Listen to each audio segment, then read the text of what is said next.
The camera fades in, revealing a calm, focused host sitting in a minimalist setting.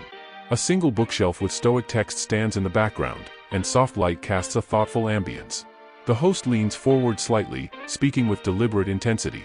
Respect isn't given, it's earned. Yet so many people unknowingly sabotage themselves with habits that push others away. You might think you're doing everything right, but if you're trapped in these behaviors, no amount of talent or intelligence will make others truly respect you. The Stoics understood this centuries ago. They knew that self-mastery was the foundation of dignity, and without it, no one would take you seriously.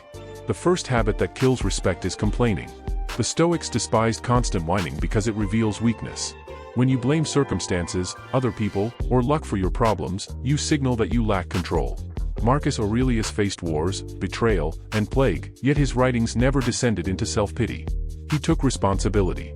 If you want respect, stop complaining and start solving. Another destructive habit is seeking validation. Needing constant approval is a sign of insecurity. Epictetus warned that tying your self-worth to external praise makes you a slave to others' opinions. The moment you chase applause, you hand over your power. True respect comes from inner confidence, not begging for likes or approval. Procrastination is another silent killer of respect. Seneca said time is our most precious resource, yet so many waste it. Delaying action doesn't just hurt you, it tells others you can't be relied on. People respect those who move decisively, who keep their word. If you're always putting things off, why should anyone take you seriously? Then there's the habit of reacting emotionally to everything. The Stoics practiced apatheia, not apathy, but freedom from destructive emotions. If you explode in anger or crumble under pressure, people see you as unstable. A calm mind commands respect. A temper tantrum? That just makes you look childish. Gossiping is another sign of weakness. Talking behind others' backs might feel satisfying in the moment, but it erodes trust. Marcus Aurelius wrote that wasting energy on others' flaws distracts from your own growth. If you're known as the person who spreads drama, don't expect respect, expect caution. Another habit holding you back is making excuses.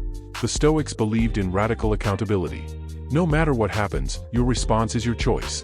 Blaming others, shifting responsibility, these are the marks of someone who hasn't earned respect. Own your mistakes. Learn from them. That's how leaders are made. Fear of discomfort is another trap. Growth happens outside comfort zones, yet so many avoid hardship. The Stoics trained themselves to embrace difficulty. If you shy away from challenges, people notice.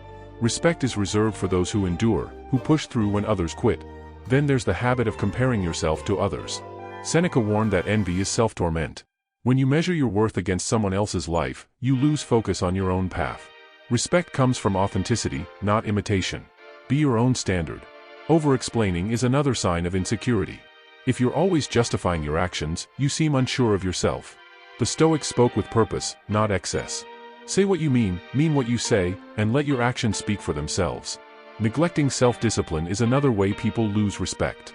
The Stoics were relentless in their routines. They trained their bodies and minds daily. If you're lazy, inconsistent, or indulgent, why should anyone admire you? Discipline builds credibility. People-pleasing is another trap. Trying to make everyone happy only makes you appear weak. The Stoics knew you can't control others' opinions, so they focused on living with integrity. Stand by your principles, even if it means some won't like you. Holding grudges is another toxic habit. The Stoics forgave not because others deserved it, but because carrying anger is poison. Respect isn't about vengeance, it's about rising above pettiness. Finally, the worst habit of all, not improving. The Stoics were lifelong learners. If you stay stagnant, refusing to grow, you become irrelevant. Respect is earned by those who evolve, who strive to be better every day. The camera slowly zooms in as the host's voice grows firmer. These habits aren't just minor flaws, they're barriers between you and the respect you deserve. But the good news? You can change them. Today. Right now. The Stoics didn't wait for permission to improve. Neither should you. The screen fades to black, leaving only a final quote from Epictetus: "First say to yourself what you would be, and then do what you have to do." The words linger, then disappear. The video ends.